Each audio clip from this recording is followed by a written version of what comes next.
with Sam Darnold, let's get serious for a second. Okay. It's the people are formulating massive opinions on social media, not surprisingly, about, hey, if the Vikings don't do this with the franchise tag, it's organizational malpractice, which is a little strong.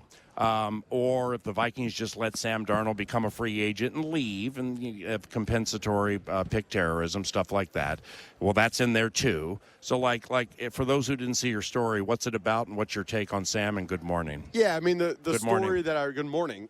Great to see you. You and too, Pete. Robert Mays. The story that I wrote yesterday was essentially I mean, unless the price for Sam Darnold falls well below, I think, what the entire – NFL media, league personnel expectation is, then it doesn't make sense for the Vikings to re-sign Sam Darnold because of the amount of needs they have to fill everywhere else. It's not a crazy take from me, but I think it's just pretty obvious that there is a pretty clear marker in terms of a price tag for Sam Darnold that if it rises to that level, the Vikings can't do what they want to do, which is, fortify the trenches, probably do something with the running back position. We're going to have conversation about what the cornerback position looks like. So that was the story. But, yeah, I mean, the Sam Darnold conversation of, they have to tag and trade him or it's malpractice. The part that people don't talk about within that is another team has to be willing to trade a premium draft pick. Yeah. And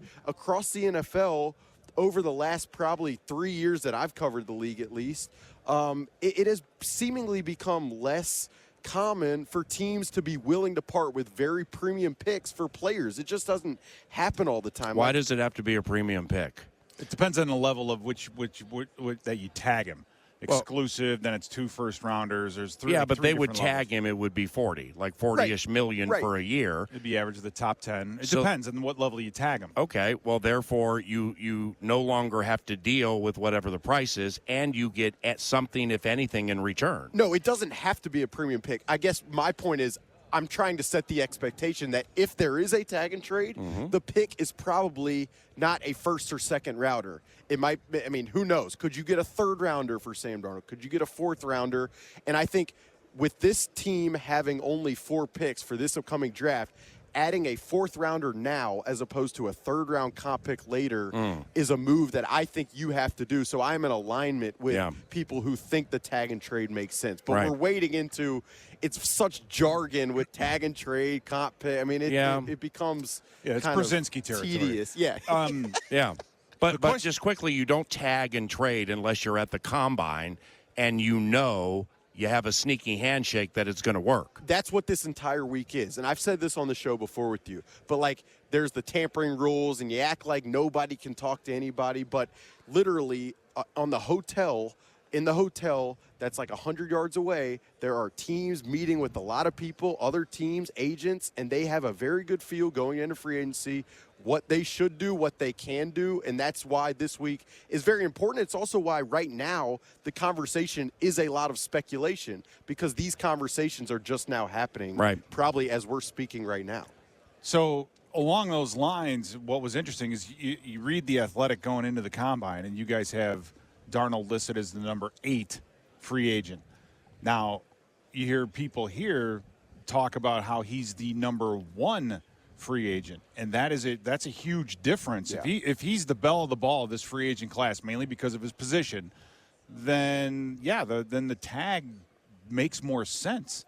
If he's the guy, this free. I mean, and my question to you is, what are you hearing as far as where does Darnold fall with this crop of free agents? Yeah, it's a great question because to your point, I saw the Athletics free agent list, and I thought the same thing. Is that too low for a guy that I've seen other places say he is? I think just by position, by position alone, he should be positional up value. on top. Right. But the interesting thing is when you talk to people across the league about Sam, I mean, you hear a lot of different. Would you buy?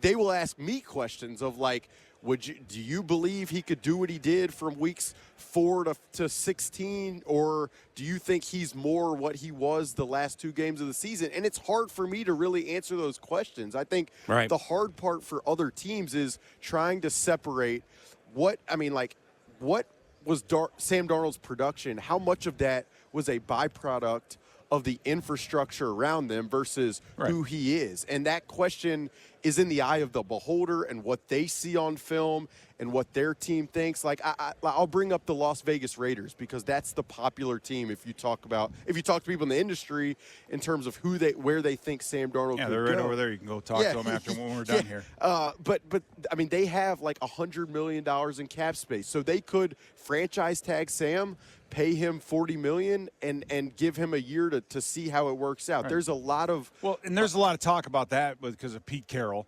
Right, and because he's 72 now, 73, so his window from and can they get up high enough to get the quarterback that they want, and then say, are we in a 4-year window here with a rookie quarterback, or do we bring in a Darnold who is 28 now? Yeah, he has a few teams under his belt. He played it's a much quicker road, I guess is my point, to bring in a guy like Darnold to get quality play at a position where have not had quality play in a long time.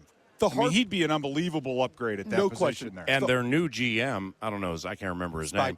John Spytek. Basically savaged at that podium yesterday behind us the current quarterback situation for the Raiders. I mean, he could not have made it sound more dire. He's setting the table for the 40, 80, 60 million he's going to spend on Darnold. Right? The hard part about this stuff is like it's almost like dominoes to fall. It's like Matthew Stafford and the Rams, there's a situation there that they're trying to sort through, and it's been reported by like Tom Pelissero and others that Stafford's agent has received the opportunity to go gauge teams in terms of the market. And so like until these dominoes start to fall, and I think if you were to rank like the available quarterbacks, and if Stafford's one of them, then he rises to the top of that list. What are you paying a year for Stafford? What's his contract coming? I mean, it's a great question. It depends probably on your team, to where your team is. If I think I have a championship-ready team and I have $50 million of cap space that I can allocate to Stafford. And how many of those are out there? I mean, that's just kind of like that's. I don't know. I'm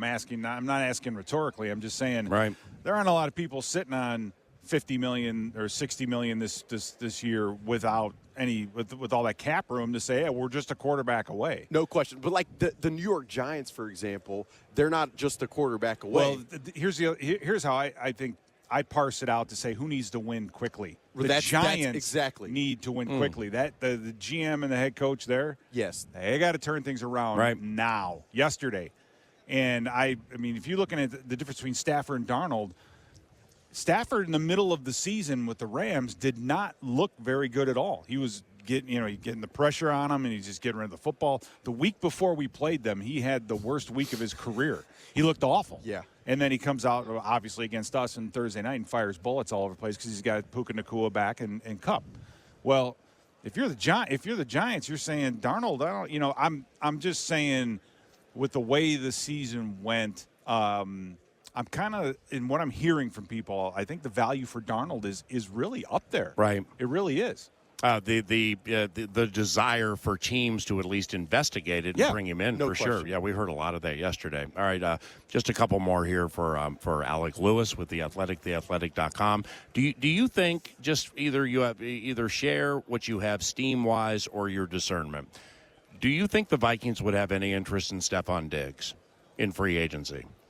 I didn't catch a rumor yesterday, but I just heard some people talking about Steph and like places he may be going and stuff. So no, that would be way beyond. Yeah. No, I haven't heard anything remotely close to that. I just think and why I say that is the priority of needs are interior offensive line, interior defensive line, running back, cornerback, and then we'll see what happens with the safety room. And I just think, I mean, while they could use a receiver who can insert and block in the run game, because the two guys who are incredible players they have are not run-blocking receivers, I just don't. That'd be a tough one for me right now. Are you sensing the guard for Kansas City, Trey Smith, that everybody was talking about up to the Super Bowl? He had a rough game in the Super Bowl, but those Eagles interior guys put rough games on a lot of people for a lot of games.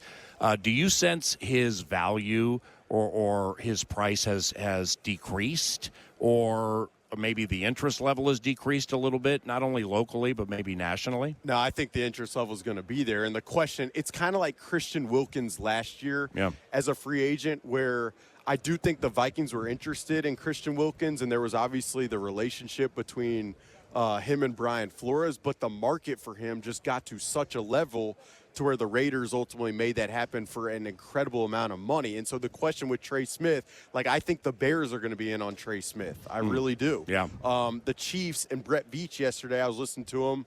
He talked optimistically about bringing him back. Now, I don't know how realistic that is, or that's just his conversation, but the competitiveness for Trey Smith, a guy who has played 16 games a year, a guy who's still 25 years old, a guy who can play one-on-one against Jalen Carter and at least put up a fight. The question for me is, how far does that market go, and how willing are the Vikings for the Vikings, how willing are they to go up to that market? And I think there's probably a number that it hits. It's just like it just doesn't make sense for us. So now Kwesi Adofo-Mensah is general manager for the Vikings. We recorded an interview with him yesterday. We'll play that back coming up. And it's I didn't ask him this because I just thought of it. Travis Kelce with the Kansas City Chiefs. The Chiefs made it available to the media, then subsequently the public with Kelce. Here's the date, okay, the March whatever. We need to know by then whether you're in or you're out. Do you think the Vikings privately have maybe done something like that with Harrison Smith? Where it's kind of like low-key with a handshake or a fist bump. Hey, man, if you could let us know by, like, this date whether you're in or out, that would really help us. Well, contractually, the way his contract is structured is very interesting. And, like, I know people have talked about it, but this gets into the very nitty-gritty. But it's almost set up to where if they are to cut him, it would probably be best. It would best benefit the team to do it as a post-June cut. Mm-hmm. So the team would have to know what his plans are to then decide how they want to operate from a cut perspective. So it's probably like around that. I'm thinking about him retiring. I'm talking about retirement. Yeah, I know. But what I'm saying is that, like, the date of when they have to make that decision on how to manage his contract is probably the date at which they know. But I'll just tell you from what I've heard, like, I really wouldn't be surprised if Harrison is back playing another year. I appreciate you, man. Yeah. Have a good day. Yeah. Alec Lewis starting day 2 of the Combine from Indianapolis.